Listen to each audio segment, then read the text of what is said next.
Hi, and welcome to the Big Bear Homestead. Today, we start the predator control on the homestead series. So today, we're talking possums.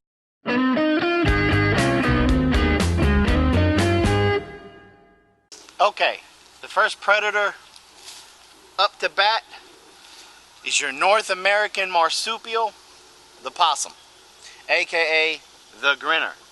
He got that nickname because when he feels threatened, he grins. He shows his teeth. And if that doesn't work for him, then he plays dead. Hence the name, playing possum. So, why is the possum coming to your homestead to begin with? Are you just that nice of a family? You got great personalities. Y'all just love and get along with everybody. Those may be true, but unfortunately, those are not the reasons why he's there. To be able to answer this question, we first have to understand the diet of a possum. So, up front, right off the bat, the good Lord put the possum down here as part of his cleanup crew. So which means he's a scavenger. So he's going to go around and he's going to come and eat in your compost pile. He's going to come get in your trash bin.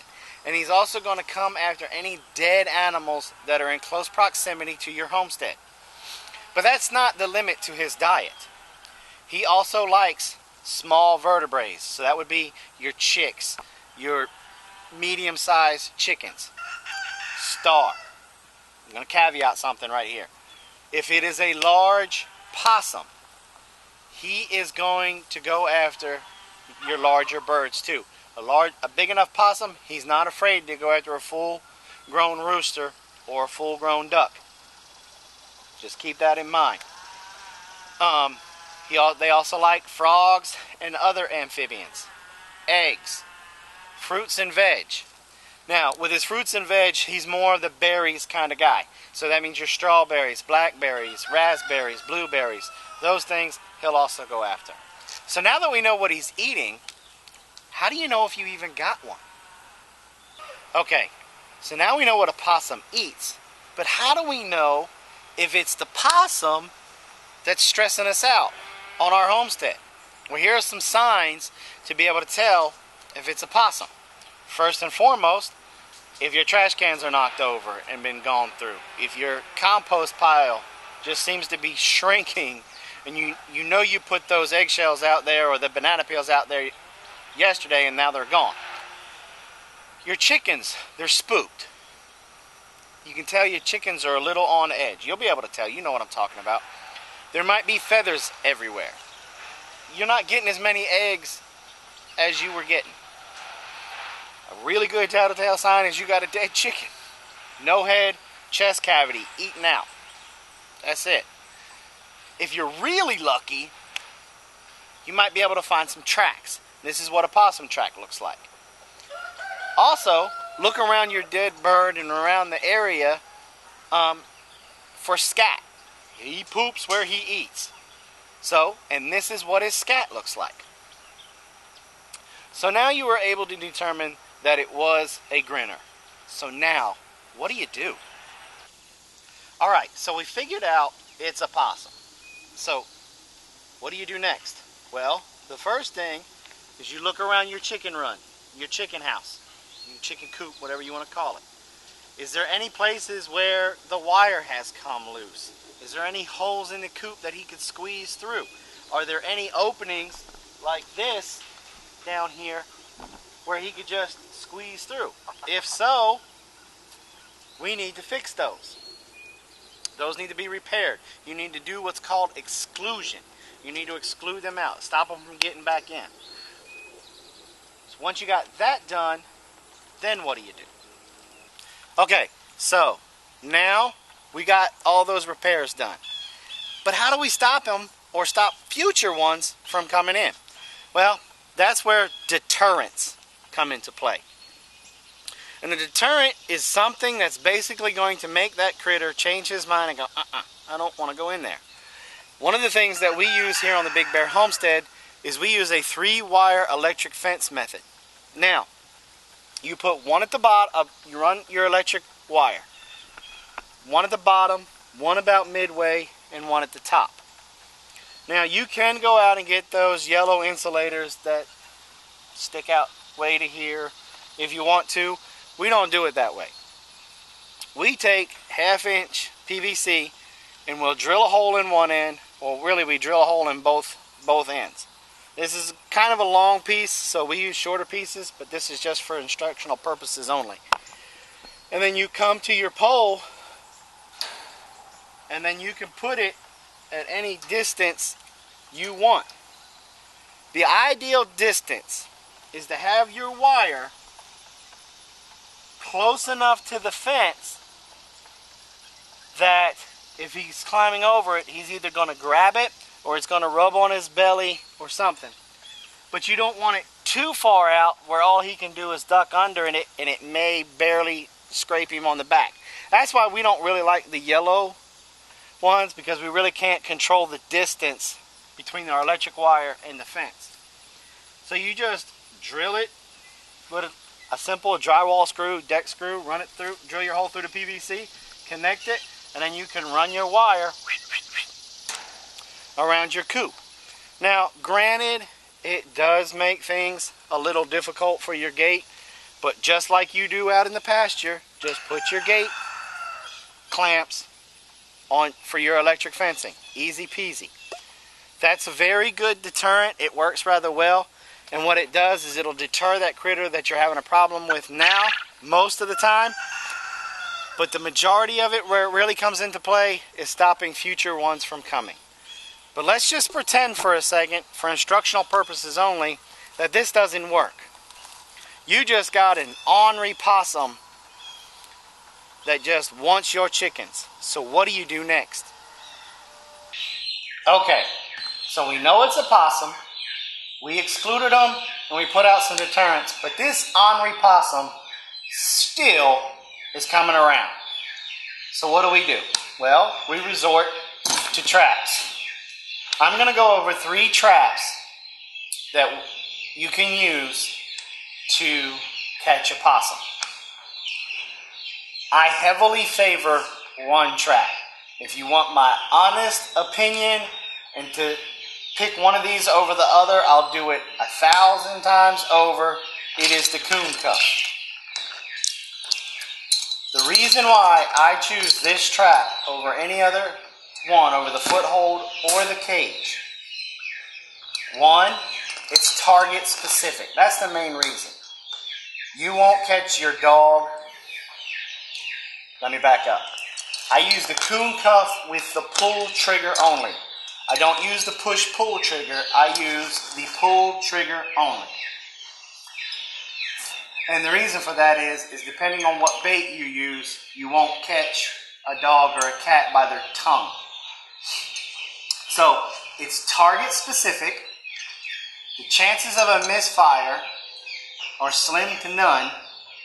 The chances of a critter pulling out of these are also slim to none. I've been using coon cuffs for about 7 years now, and last year was the first year we had a pull out, and what happened was the raccoon shimmied up the tree, hooked onto a branch, and then dropped, and let his body weight over time, it finally slipped out over the night. But he went down to the next set and I caught him by his other paw. He wasn't very bright. But they're very easy to set. You can put in a dozen of these in about 15-20 minutes. And for the price of one of these, you can buy multiple of these. So how do you set it? Well, you see this back part right here? Okay, that's what catches your possum or your raccoon.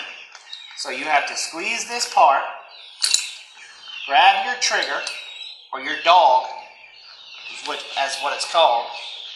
This is a little rusty, so they're a little bit tough. I'm trying to get them ready for trapping season.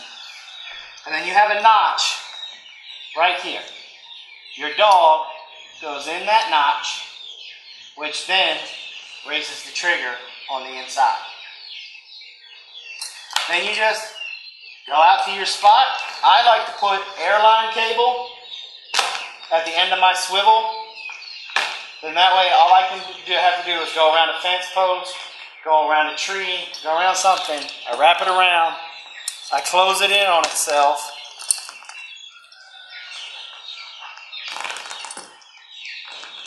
So that way, boom, it's on the pole or the post and he can go wherever which way he wants. And then it's got the stake on the bottom. Put it in, twist it. I always put mine at about a 45-degree angle.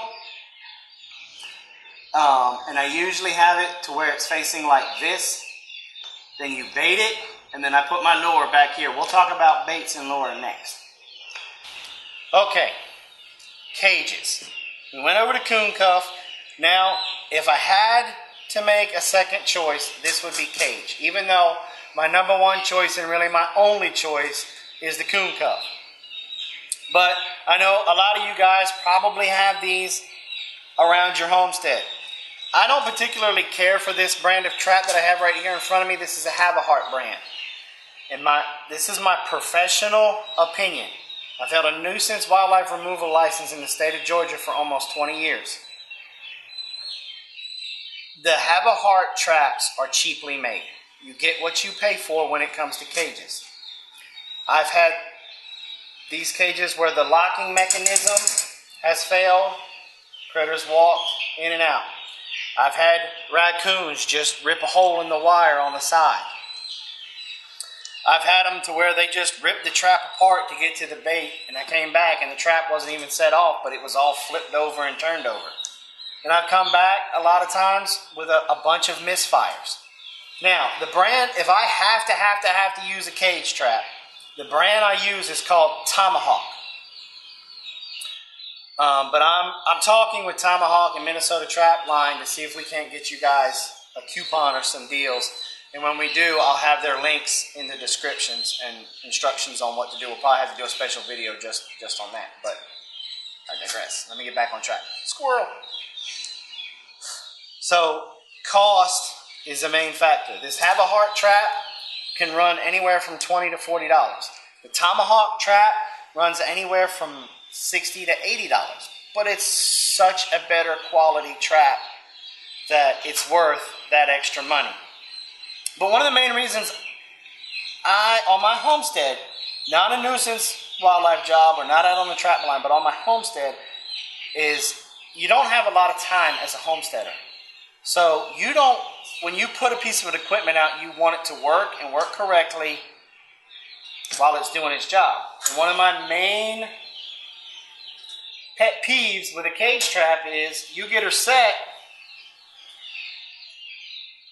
like such, and you can have another critter or that possum walk by, bump it, and it sets it off. You could have, a rabbit hop by and bump it, it would set it off. Now, your cage is useless. You won't catch anything that night, and you'll possibly lose some more chickens. It's one of the major reasons I don't tell you to go for a cage trap. The price that you pay for one cage, you can almost get 2 coon cuffs. You also have, look how big it is, how bulky it is. You got to find a place to put this trap versus finding a place to put this trap. This trap is a lot easier to place and set versus this one. And these guys, again, they misfire so much. I've had times I've got it set, I was walking away and I heard the cage door close. So enough on the cage. Let's go to my final choice for catching possums, and that's the foothold. Okay, my third and final choice, which I don't really recommend at all, excuse me, is the number 1 foothold. The reason why I don't recommend this at all, it's not price, because believe it or not, I think these might even be a little bit cheaper than the coon cuff. They're very time consuming to set, and set correctly. Setting the trap, let me rephrase. Setting this trap is simple. Push down on your ears, flip your jaws open, take your dog, flipping it up underneath the pan, lift your pan, and it's set. Okay? The problem comes is when you have to do what they call bed this trap. You have to make this trap where it doesn't do this, where it's moving. Because if your critter walks by and just steps on one of your wings here and it pulls the other one up, it's going to get his attention, but instead of touching that pan, he's going to grab this and flip it over. And then it could possibly set off, or it could just lay there and he just ate your bait, went on about his way, and then ate another chicken. Also, you have to con that critter into stepping on that pan right there for it to fire. And then once it fires, it's got it. As long as you have your what's called pan tension set correctly. If you don't have that set correctly, if you set it for, let's just say, a heavier coon because you think it's a big coon by the size of his tracks, well, if he doesn't come by that night and you've got your pan tension set tight, but you had a smaller possum come through, he may not put enough weight on that pan to set it off, or when he steps on the pan, it doesn't go down right away, it just drops a little bit, and that brings his attention and he pulls it back and the trap fires, but he's already back here and you miss him. You also have to anchor this down. Now, you can do this multiple ways. You've got this O-ring right here that you can take some rebar wire or trapping wire, tie it to, wrap it to a tree, or you can affix a what they call an earth stake, which comes with airline cable. I got a whole bunch of them right here. And this stake that you put in the ground, you take a driver, you drive it in, and then you have a hammer, and you beat it in. Now, once you're all said and done, you have one of two choices. You either cut your airline cable and leave this in the ground. Let me back up for a second. Once you drive it down, you pull on it, so then that way your bullet here goes from being vertical to horizontal. Now, once you catch this critter, you have one of two choices. One, you dig it up, dig this up, put the trap away so you have it for another day, or you cut away your earth stake and then you're out whatever the cost of a set of earth stakes are. Not, in my opinion, it's not the best choice. There's so much that goes into it. Then you have to make specific sets called flat sets, dirt hole sets, step down sets. If you want to know what those are, we do have some older videos when we were coyote trapping that we did for a flat set and a dirt hole set that you guys can go back and watch. I'll probably put them right here. So that's my 3 recommendations when it comes to these traps. So you've got your trap set, but how do you get that animal's attention to get him to come to that trap? And that's with bait and lure, and that's what we're going to cover next. Okay, so now we got our trap set. But how do I get him to come to my set? That's what trappers call the spot where they put their traps. Set. It's a set. Okay, so I'm going to stick, for my trap in this example, it's going to stick with the coon cuff. So that way, maybe you guys will just forget about those other traps and just use the coon cuff like you should anyway. My go-to food bait for raccoons and possums, believe it or not, dry cat food all day long. It's very easy to get the cat food in the hole here to fill it up with the bait, and then what happens is that your raccoon or your possum, they'll sit down and they'll just be, and it goes down and down and down, and they won't get full. I've caught raccoons and possums, both hands in here, trying to get some bunch of greedy little guys, trying to get in there. And as soon as they reach down in there, because they can't see no more, they reach down in there and they grab a hold and they pull up on that trigger and blammo, you got it. But it takes more than just the smell of the cat food alone. You have to be able to reach out there and grab their attention. So that means you gotta put a scent to it, some type of a smell, some type of a stink. You can use, now this is not hydrogen peroxide. What's in here is salmon oil.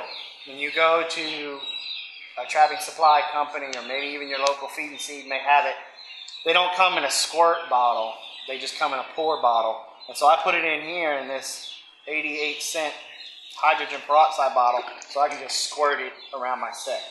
You can use that. They have all different types of lures out there. My suggestion to you is just start out kind of cheap and then work your way up to one that seems to work for you. And not because you can use Black Magic from Grandpa's Trading Post right here all day long, but if it's not grabbing their attention, you're wasting your time. Now, I like Black Magic. I use it on a lot of my predator control sets, whether it's possums, coons, bobcats, coyotes, foxes, whatever. It has a good, strong smell to it. Another one of my favorite is Rusty Johnson's Lucky Predator Paste. That's another one. It's almost, he considers it a bait, but to me, it's also a very good lure. You can see down in there, it's very liquidy. You put it, if you're doing a dirt hole set for your foxes and coyotes, which we will cover later, you just put a spoon in there. But for on your coon cuff, I put my dry cat food in there. I may smear Rusty's, a little bit of his on the top, and then right here on this lip, we'll smear some more. We also have another homemade one. It's called Coon Fire. You want something that, to me and you're like, oh. But to them, especially a possum, because remember, he's a scavenger. You want it to stink, because then he's going to be like, is that a buffet? And he'll come on over there. Okay, the thing about trapping is if your location's not working, or your bait is not working, or the lure is not working, change it up. Think outside the box. Be experimental. Cat food may not work for you, but you may put a bunch of white marshmallows down there and catch them all day long. Or you may put a can of tuna fish down in there and take the tuna out of the can, and catch them all day long. Whatever you can get to fit in here, a honey bun. Break up small pieces of a honey bun, put it in there. Anything that you can get to fit in there, to fit in this coon cup, you can use for your cage or foothold also. Okay, so now we covered how to get their attention. But just like in business, we've got to cover set location. Because sometimes it's all about location, location, location. Okay, we've got the trap picked out. We've got our food-based bait, and we got our lure picked out. Now you're looking at the screen going, okay, Mr. Smarty Pants, Mr. Big Trapper, where do I put it? Okay, I'm here for you. I got you. Now, when you're going back out to your chicken coop, to the area where you're having your issues, if you're lucky and you have tracks, that is, the tracks are nothing more than a big red dot saying, boop, place trap here. Okay? But if you don't, there are certain things that you have to look for. Animals are creatures of habit. They'll take the same way every time. Just like I'm betting a bunch of you travel the same way to work every time. So, I'm fixing to step away, and I want you to look really hard at the screen.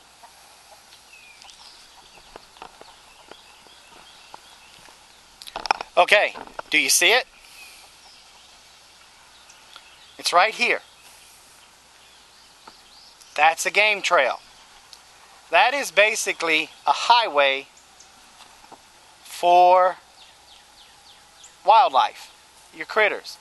They're going to travel up and down that path, whether it's a rabbit, deer, coon, coyote, fox, whatever, they're going to take that path all the time. That is one thing that you need to look for. If you can't find one of those, if you're a better homesteader than me and you keep it better landscaped and you just can't find a game trail, go back to where you excluded. Go to that area.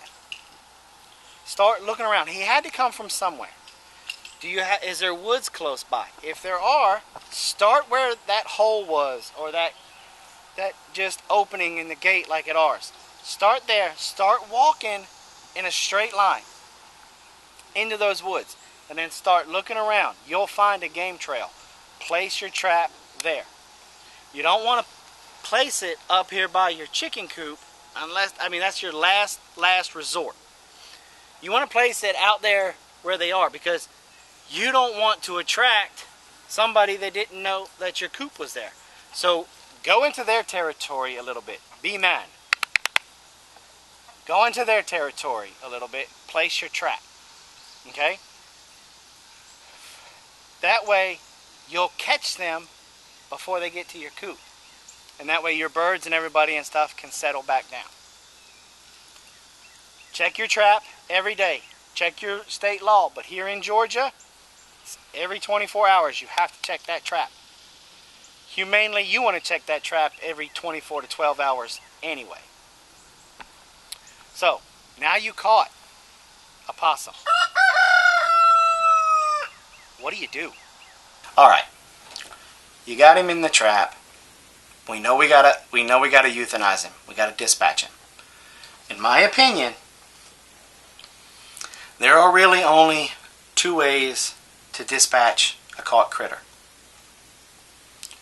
One is the obvious. You take a .22 right behind his ear or close to him, shoot him in the brain, kills him instantly. Now, the second one, a lot of you people are going to freak out about. But in some continuing education classes through the Department of Natural Resources, according to our government, another okay way is to drown them. Have the animal in your cage, have a 55-gallon drum, you drop the cage in the water, come back 30, 45 minutes, and the animal is dead. Now, their reasoning behind this is that they surveyed a bunch of people that were drowning victims, that have drowned and were resuscitated back to life. And they said they asked them the last thing that they remember was, and most of the time it was catching a cramp or bumping their head, or slipping or something, that they don't remember the act of drowning whatsoever. They say that there's something in the brain that shuts that memory off, which makes it humane. I'll let you make the decision on that one for your own. I'm just sharing it with you. Now, the state of South Carolina requires their NUCO guys, nuisance wildlife operators, to have gas chambers. They require you to gas them. But those gas chambers are just uber expensive, and it's just, that's all you do. Here on the Big Bear Homestead, we use the double deuce and we shoot them. What you do is completely up to you and on your homestead, and then what you do afterwards is completely up to you. My suggestion to you, for any of the above predators that we mentioned, they can carry distemper or rabies. Wear latex gloves and bury them. Get rid of them. If the animal is showing signs of being sick, stuff around his eyes, slobbering around his mouth, those kind of things, after you dispatch him, I would burn it. That's just me. That's just how we do things here. I'm a firm believer in burning it, so that way it kills the disease also, and you don't put the disease back into the ground. Alright, so that's how we take care of possums on our homestead. Don't forget to come check us out on the web, at www.bigbearhomestead.com. And remember, you can get one of these attractive t-shirts on our website. Our goal is to have everybody in America wearing one of these t-shirts. One of our subscribers left a comment one time that said, if you shoot for the moon and miss, at least you still land among the stars. So that's what we're going with. We're also new on Instagram, so please, if you're on Instagram, come on over, follow us. You can also follow us on Twitter. Come on over to the Facebook world and give us the old like. If you guys have any questions or nice comments, please leave them below. And if you're new to our channel, I hope you guys will stick around and please subscribe right here. And also, don't forget, Fridays, 8 p.m. Eastern Time, we go live as part of the Homesteading Network. And by popular demand, we are also going to go live on Mondays. We're going to announce the time on Monday on our live stream on Friday. So make sure you tune in to check that out. So that'll be 2 times to be able to catch us live. And then our videos that come out every Wednesday. And don't forget our new homestead happenings with my buddy, the Clown Fried Squash, and his friends.